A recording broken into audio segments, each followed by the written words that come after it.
Hello बच्चों, एक बार फिर से आपका मेरे YouTube चैनल जिसका नाम है विज्ञान हर घर बने पाठशाला में बहुत बहुत स्वागत है।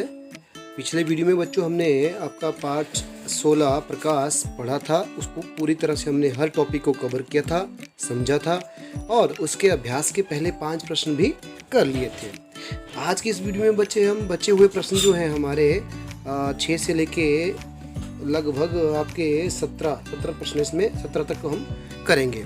ठीक है, तो चलिए बिना देरी से हम शुरू करते हैं। देखिए बच्चों, छठा प्रश्न है आपका, नीचे दिए गए रिक्त स्थानों की पूर्ति करें। इसमें क्या है, एक समतल दर्पण के सामने 1 मीटर दूर खड़ा एक व्यक्ति अपने प्रतिबिंब से डैश डैश मीटर दूर दिखाई देगा।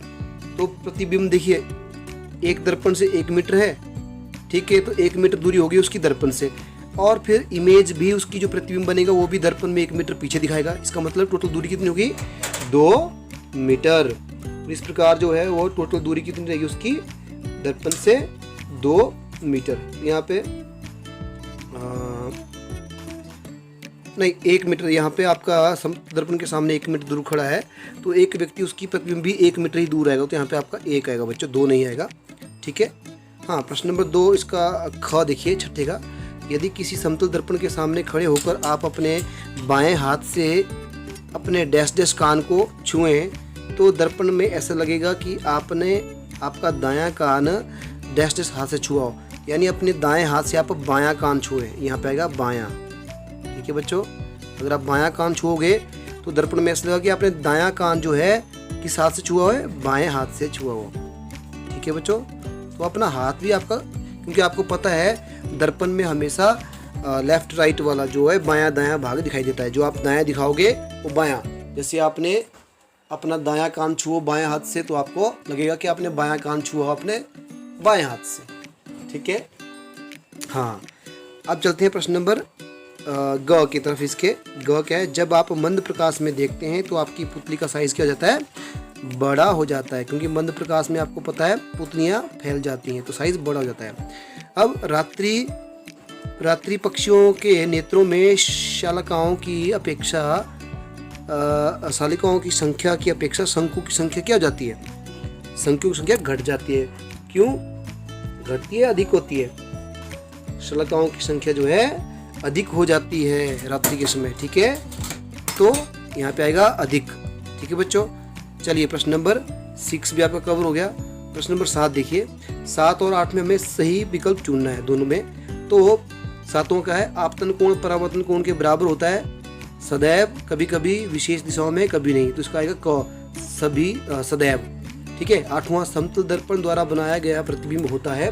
जो समतल दर्पण है वो कौन सा प्रतिबिंब बनाते हैं बच्चों, आपको पता है आभासी बनाते हैं और दर्पण के पीछे बनाते हैं, और वो वस्तु के आकार के बराबर होता है। तो इसके आएगा आपका ख, आभासी दर्पण के पीछे तथा बिंब के साइज के आकार के बराबर। तो इसका उत्तर होगा ये। चलिए प्रश्न नंबर 9 देखते हैं अभी, कैलाइडोस्कोप की रचना का वर्णन करें। तो बच्चों मैंने आपको पिछले वीडियो में समझाया था पूरा चैप्टर, तो उसी में आपका इसको भी बताया था कि इस प्रकार कैलाइडोस्कोप की रचना करनी है। तो सबसे पहले हमने क्या करना है, इसमें हमने 3 समतल दर्पण एक दूसरे से 60 डिग्री के कोण पर रखने हैं। दर्पणों को हम प्राय एक बेलनाकार डिब्बे में रखते हैं, जिसमें एक सिरे पर हम रंगीन कांच के कुछ टुकड़े डाल देते हैं और दूसरे सिरे को देखते हुए हम उसको दर्पणों के द्वारा बने कांच के टुकड़ों में बहुलित प्रतिबिंबों के कारण ही हम उसको सुंदर पैटर्न दिखाई देता है। ठीक है, तो बहुदर्शी या कैलाइडोस्कोप को घुमाने पर कांच के टुकड़ों का तथा उसके प्रतिबिंबों का पैटर्न बड़ा परिवर्तन होता रहता है। तो ये कैलाइडोस्कोप हम इस तरह से बना सकते हैं और ये बड़ा मनोरंजन का साधन भी है बच्चों। ठीक है, अब आया प्रश्न नंबर 10। तो प्रश्न नंबर 10 क्या आपका, मानव आंख का एक सुंदर चित्र बनाइए। तो किताब में आपका चित्र दिया हुआ है, आपने उस चित्र को बनाना है। मैं आपको ऊपर दिखा देता हूँ, मानव आंख का सुंदर चित्र मैंने आपको जब पढ़ाया था, ये चित्र है। आप इसको इस तरह से बनाएंगे, मानव आंख का सुंदर चित्र। तो आप ये वाला पोर्शन बनाओगे इसमें, ठीक है, और ये इसमें सभी चीज़ें दिखाओगे जो इसमें दिखाई दे रही है। चलिए अगले प्रश्न की तरफ चलते हैं। प्रश्न नंबर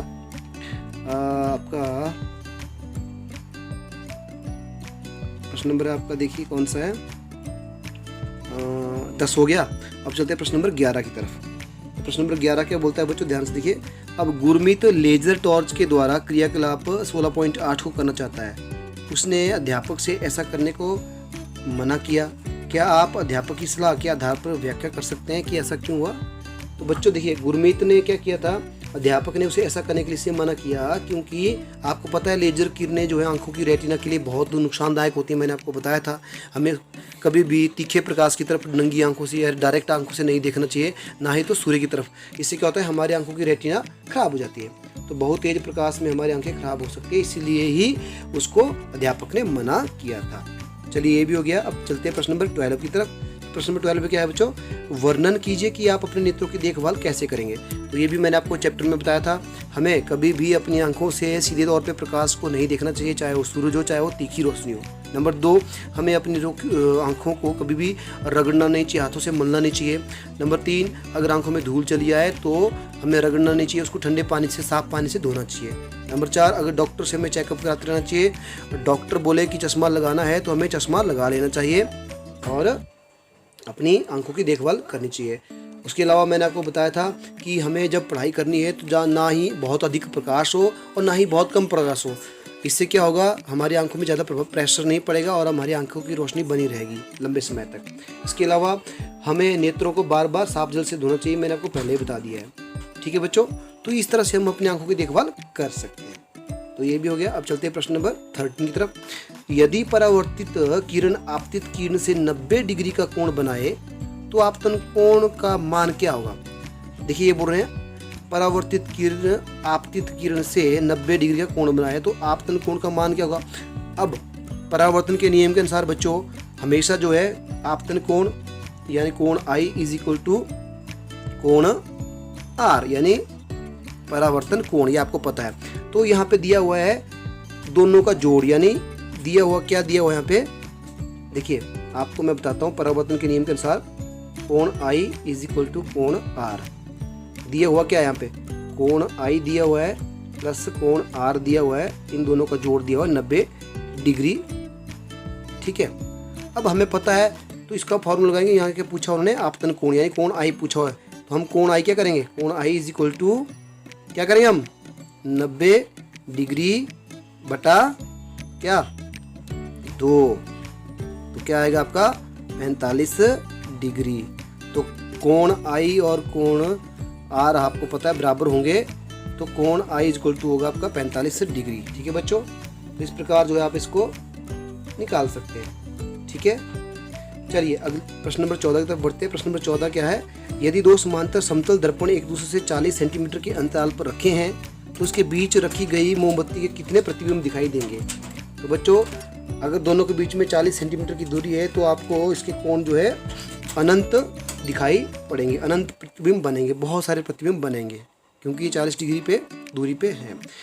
अब प्रश्न नंबर 15, प्रश्न नंबर 15 देखिए क्या है, दो दर्पण एक दूसरे के लंबवत रखे गए हैं, जैसे चित्र 16.19 में दिखाया हुआ है, और एक की किरण 30 डिग्री से कोण को आपतित होती है और जैसा दूसरा दर्पण की परावर्तित होने वाली परावर्तित किरण बताइए। अब बच्चों देखिए इसमें क्या होगा, इसमें आपकी देखिए इस चित्र में दिखाई है 30 डिग्री पे एक आपतित किरण आ रही है, ये दिख रही है आपको यहाँ पे, ये आपतित किरण है। अब हमें इसको क्या करना है, इन्होंने बोला है कि हमें इसकी परावर्तित किरण दिखानी है। तो हम क्या करेंगे, देखिए यहाँ से जो है इस लाइन को जो है हम आगे बनाएंगे, जो ये लाइन बढ़ रही है बच्चों यहाँ पे। अब जहाँ ये लाइन बढ़ रही है हम इस लाइन पे इसको आगे बढ़ाएंगे, इस तरह से 90 डिग्री कोण बनाएंगे यहाँ पे। ठीक है, यहाँ पे ये यहाँ पे 90 डिग्री कोण बनाएंगे हम। यहाँ से लाइन जा रही है तो हम क्या करेंगे, ध्यान से देखेंगे आप, एक मिनट, हाँ यहाँ से आप 90 डिग्री कोण बनाएंगे इधर को। ठीक है बच्चों, तो इधर से आप क्या करेंगे, इसका 90 डिग्री कोण ऐसे यहाँ से लाइन खींचेंगे तो ये 90 डिग्री कोण बन जाएगा। ठीक है, अब हम क्या करेंगे, इसको मिलाएंगे इसके साथ, फिर यहाँ से दोबारा से 90 डिग्री कोण इस एंगल पे बनाएंगे हम, तो ये जाएगी इस तरफ को, तो ये इसकी आपकी क्या होगी, परावर्तित किरण बन जाएगी। ठीक है बच्चों, ये इसकी क्या बनेगी, परावर्तित किरण। ठीक है, तो इस तरह से हम इसको बना सकते हैं। अब आपका आया आपका क्वेश्चन नंबर 16 चित्र 16.20 में दर्शाए गए अनुसार बूझो एक समतल दर्पण के ठीक सामने पीछे से कुछ हटकर एक किनारे पर खड़ा हो जाता है ए पर। क्या वह स्वयं दर्पण पे देख पाएगा? क्या वह पी क्यू और आर के स्थित बिंदु को प्रतिबिंब को देख सकता है? देखिए बच्चों, तो इसका उत्तर होगा नहीं, वह नहीं देख पाएगा। क्यों नहीं देख पाएगा? क्योंकि वह स्वयं को दर्पण में नहीं देख सकता। वह पी और क्यू पर स्थित बिंदुओं वस्तुओं के प्रतिबिंब को ही देख सकता है, लेकिन आर पर जो बिंदु स्थित होंगे उनको वो प्रतिबिंब में नहीं देख पाएगा, केवल पी और क्यू पे ही देख पाएगा। चलिए अब आया लास्ट क्वेश्चन इस चैप्टर का, क्वेश्चन नंबर 17। इसका ए भाग क्या है बच्चों? इसका एक भाग होता है ए पर स्थित किसी वस्तु के समतल दर्पण पे बनने वाले प्रतिबिंब की स्थिति ज्ञात कीजिए। ठीक है, तो अब ए पर ये दिया हुआ उन्होंने ए बी सी, तो ए पर बनने वाले प्रतिबिंब की स्थिति ज्ञात कीजिए। ठीक है बच्चों, तो ए पर स्थित वस्तु के समतल दर्पण पे बनने वाले प्रतिबिंब की स्थिति क्या होगी आपकी? इसके सामने होगी। और क्या बी स्थिति से पहले प्रतिबिंब को देख सकती है? क्या बी स्थिति बी से पहले प्रतिबिंब को देख सकती है? तो ये इसको प्रतिबिंब से पहले देख सकती है, लेकिन ए पे नहीं देख पाएगी। तो इस प्रकार जो है आप ये प्रश्न नंबर जो है 17 भी कर लेंगे आसानी से। चलिए, इसी तरह बच्चों आपके सारे प्रश्न हो जाते हैं इस चैप्टर के, और मुझे उम्मीद है ये सारे प्रश्न आपको अच्छी तरह से समझ आए होंगे। अब हम इस वीडियो को यहीं ख़त्म करेंगे। आप जितने प्रश्न आज हमने बताया आपको वीडियो में किए, आपने होमवर्क के रूप में अपने फेयर कॉपी में लिखने हैं और अच्छे से याद करने हैं। चलिए बच्चों, इस वीडियो को यहीं ख़त्म करते हैं। मिलते हैं अगली वीडियो में एक नए चैप्टर के साथ। तब तक के लिए अपना ध्यान रखें और अच्छे से पढ़ते रहें।